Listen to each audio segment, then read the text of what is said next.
pemirsa, kita sampai pada sesi terakhir dalam acara Jala Budaya kali ini dengan topik Chairil Anwar dalam polemik. Pak Arif tadi, Pak Panji sudah mengatakan bahwa habitusnya Chairil Anwar membuat dia menjadi seorang pendobrak di eranya, yaitu pendobrak angkatan pujangga baru. Tapi sebetulnya saya ingin tahu, mungkin pemirsa juga perlu dijelaskan pengelompokan ini apakah dengan kesadaran para beliau ini membuat kelompok-kelompok itu, atau itu timbul setelah masa-masa kemudian dengan sebutan-sebutan seperti itu? Ya, sebetulnya kalau membahas ini memang lebih menarik lagi, karena sebetulnya kan kalau kita berbicara tentang sastra itu sebetulnya juga ada politik sastra. Ya. Jadi Balai Pustaka Pujangga Baru 45 itu kan memang ada beberapa sastrawan yang mengelompokkan dirinya, didukung sama media, didukung sama kelas dominan saat itu, penguasa saat itu, akhirnya ini loh yang dilegitimasi. Nah, dulu kan Balai Pustaka dengan percetakannya segala macam itu, jadi Balai Pustaka. Habis itu Pujangga Baru, Pak Sultan Tahdir, mungkin yang lainnya juga berkumpul menyatakan bahwa ada sebuah gerakan baru ini. Terus angkatan 45. Jadi setiap masa itu sebetulnya ya karena itu ada sebuah unsur politik sastra ini dalam sebuah arena sastra sendiri gitu loh. Nah, sebetulnya di saat-saat Balai Pustaka itu apa nggak ada yang penulis-penulis banyak sekali yang menuliskan beda dengan ini, menulis beda dengan Pujangga Baru, tapi nggak pernah dimuat di media yang itu gitu. Jadi kan mereka bahkan mungkin juga menulis pamflet, menulis tentang kemiskinan, tapi nggak bisa diakomodasi karena tidak sesuai dengan keinginan yang penguasa ini. Nah, yang sesuai kan yang ini, yang seperti Pujangga Baru ini sesuai, ya udah berarti otomatis diakomodasi lah, karyanya boleh tampil. Tapi sejak tahun 20-an itu kan sudah banyak yang nulis-nulis seperti yang ditulis kayak Pram gitu ya, yang menulis-nulis tentang kemiskinan, terus istri diambil oleh ninya, cerpen-cerpen gitu ada. Tapi kan nggak bisa dimuat gitu. Nah, otomatis kalau yang 45 ini kan menjelang kemerdekaan. Nah, terus angkatannya namanya 45. Terus berikutnya itu juga biasanya yang menamakan itu dari pihak luar juga. Jadi penggolongan kategorisasi daripada dari masa ke masa angkatan ini tadi. Yang menarik di sini tuh justru ketika yang menjadi terkenal itu pasti mereka ya direstui sama penguasa saat itu gitu. Jadi memang ini ya direstui, kalau enggak mesti kan sudah dibredel, dilarang. Nah, Chairil itu kalau memang yang seperti Pak Panji bilang tadi ya, yang dari masa 42 zaman yang Jepang apa itu kan kental dengan yang puisi itu, ya dia merasa bahwa cara untuk melawan Pujangga Baru itu ya salah satunya dengan memberontak ini. Apalagi mungkin didukung dengan bacaan dia, habitus dia cara berlatih puisi. Kalau dia menuruti yang Pujangga Baru ini kesulitan dia juga gitu. Bahasa-bahasa apa kayak soneta atau apa itu mungkin kesulitan. Udah kita bebas aja nulis gitu.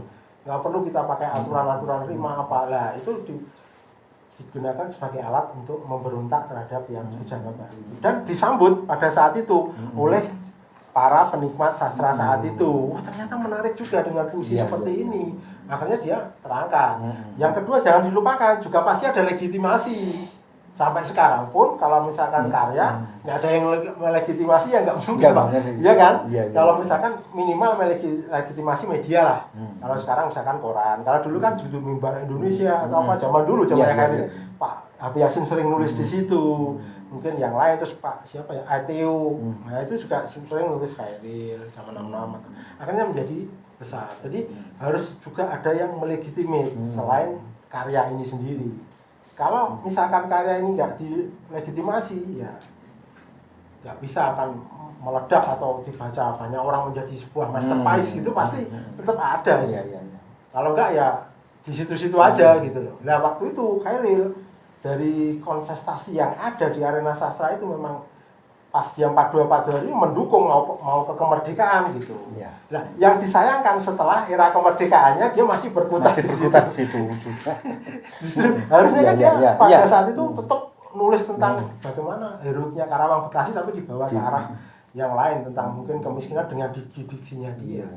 Nah, kita nggak tahu kenapa dia melakukan itu, tapi kita punya asumsi atau persepsi ya karena dia melayani para penikmat sastra saat itu agar tetap berada di posisi yang didominan para kelas penyair tadi. Kalau dia turun ke masyarakat yang nulis tentang penderitaan apa ini diksinya kok kayak gini gitu. Diksinya istilahnya kan telanjang, nggak ada metafora gitu. Nah, kalau dia pakai itu kan wah menjadi sesuatu indah, terasa di kalbu. Ya itu aja Pak kalau saya konsepnya pokoknya. Jadi harus ada arena sastra di saat kita kalau mau melakukan sebuah penelitian itu kita harus tahu kontestasinya. Jadi arena politiknya saat itu bagaimana, arena sastranya zaman Balai Pustaka bagaimana, Pujangga Baru bagaimana, 45 bagaimana. Nah dari situ nanti bisa melihat. Karena pasti lahir dari situ. Jadi penulis itu nggak mungkin menulis itu lahir begitu saja, lahir nggak, pasti dipengaruhi sama lingkungan. Sejak kecil itu pasti dipengaruhi lingkungan yang dilihat didikan, keluarga, lingkungan yang kita hadapi itu membentuk habitus itu. Kalau habitusnya sudah menengah ke atas, menulis dengan diksi-diksi yang menengah ke bawah ya kesulitan. Nggak bisa masuk ke dalam karena tidak membumi internalisasi dalam dirinya sendiri. Diri Khairil akhirnya yang mungkin maksud Pak Panji yang pelarian tadi ya karena dia menulis eksistensi diri aja, mempertanyakan ketuhanan seperti doa. Puisinya yang doa itu atau mempertanyakan kesepian, semati tugu. Jadi bermain-main di diksi tapi itu disukai sama penikmat itu, makanya jadilah karya masterpiece. Tapi kalau dari sudut pandangnya Pram ya itu nggak masuk. Kalau puisi itu nulis apa, yang sini kelaparan kamu nulis tentang keindahan. Oke. Tahu Pak Panji mungkin warna dari diksi-diksinya Khairil Anwar itu sampai sekarang masih dikagumi, diikuti tapi ada beberapa yang di medsos tuh saya lihat kata puisi 3 baris segala macam itu loh. Yang mungkin itu pendobrak baru lagi atau gimana Pak Panji melihatnya itu? Gini Pak. Saya tuh susah untuk sulit ya untuk menemukan pintu masuk menganalisis Khairil ini secara lengkap ya, secara lengkap lah, holistik lah. Sebab apa? Saya dihalang-halangi oleh banyak sekali penelitian, riset, kemudian kegiatan-kegiatan sastra, pembelajaran sastra juga di sekolah-sekolah, di perguruan tinggi itu yang ujung-ujungnya itu ada pada pengkultusan sosok ya. Jadi banyaklah sebutannya itu ya, misalnya Khairil ini sosok yang hebat, maestro dan seterusnya. Nah itu pendekatan karismatik seperti itu ujung-ujungnya adalah menghalang-halangi pendekatan lain yang lebih kritis ya pada situasi sosok ya gitu. Nah, itu satu hal yang bisa saya ungkapkan. Nah, karena sulitnya kita masuk untuk meneliti Khairil itu karena banyak dihalangi oleh penelitian-penelitian yang ujungnya mengkultuskan Khairil, didukung oleh pembelajaran di sekolah juga, maka cara kita adalah secara radikal menyatakan bahwa Khairil itu juga menyimpan beban persoalan ya, yang membuat dia itu seharusnya dipandang secara lebih objektif ya. Karena gini, kalau dalam pendekatan objektif itu yang objektif maksud saya yang secara menyeluruh ya, yang menggabungkan antara subjektivisme dan objektivisme itu tumbuhnya seseorang penulis itu juga harus dilihat konstruksi situasi ketika dia tumbuh gitu. Jadi gini misalnya, kalau tidak ada masa Jepang, maka Khairil itu juga tidak punya baseline untuk tumbuh menjadi penulis yang handal gitu. Kalau tidak sekutu menang di perang dunia itu, kemudian Belanda masuk lagi ke Indonesia itu, sehingga ada perjuangan sampai ke 45 itu juga tidak ada konstruksi itu juga berpengaruh pada situasi kepengurusan Khairil Anwar. Jadi Khairil Anwar itu seharusnya melihat Khairil Anwar itu seharusnya juga melihat konstruksi sastra kita yang dikuasai oleh masa Belanda, yaitu pada masa Balai Pustaka itu, di mana pada masa Balai Pustaka itu seluruh tulisan itu dikontrol oleh Balai Pustaka, bahasanya, kemudian ideologi tulisan itu semua dikontrol oleh Balai Pustaka, oleh kolonial, oleh Belanda lewat Balai Pustaka penerbitan itu, sehingga karya-karya yang dianggap memberontak itu dianggap sebagai karya yang kiri, misalnya karya-karya Mas Marco Diplomo dan sebagainya itu tidak ditulis dalam sejarah Indonesia. Jadi ada politik yang dinamakan kanonisasi itu dalam sejarah sastra kita, sehingga mungkin juga Khairil masuk dalam politik kanonisasi itu gitu. Itu yang diajarkan sekolah yang ini gitu, yang diajarkan. Nah, Balai Pustaka strateginya begitu, Belanda strateginya begitu. Jadi untuk mengkontrol bacaan rakyat Indonesia, maka tumbuhkanlah penerbitan yang namanya Balai Pustaka itu. Nah, bahasanya, ideologinya semua harus dalam satu konsep ideologis kolonialisme itu. Nah, ketika Pujangga Baru tahun 30, Balai Pustaka 22 ya, 20 ya. 30 ini muncul, ini sebetulnya konstruksi baru ini adalah dalam rangka untuk melakukan polemik atau perdebatan dengan Balai Pustaka.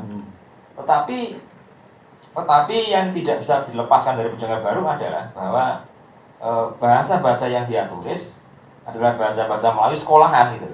Yang itu tidak dia pandang tidak egaliter.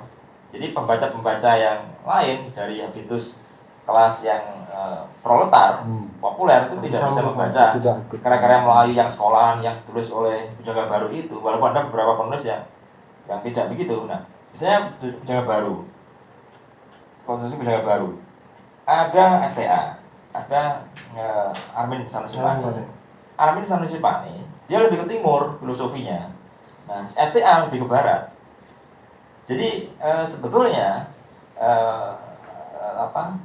kolonialisme estetika itu sebenarnya masih saja ada di dalam konstruksi estetika Pujangga Baru itu. Nah, Khairil muncul di tengah Pujangga Baru itu besar ya, hegemoninya besar dalam sastra Indonesia, apalagi didukung oleh semangat fasisme Jepangnya itu ya, itu besar di situ dengan kekuasaannya. Nah, si Khairil lahir muncul di situasi di konstruksi sastra seperti itu. Nah, kalau tidak lahir di situ, ya mungkin ada apa? Ya tidak ada. Jadi konstruksi itulah yang melahirkan sebutan-sebutan Khairil ini dan sebagainya yang saya pikir itu terlalu mengkultuskan Khairil gitu.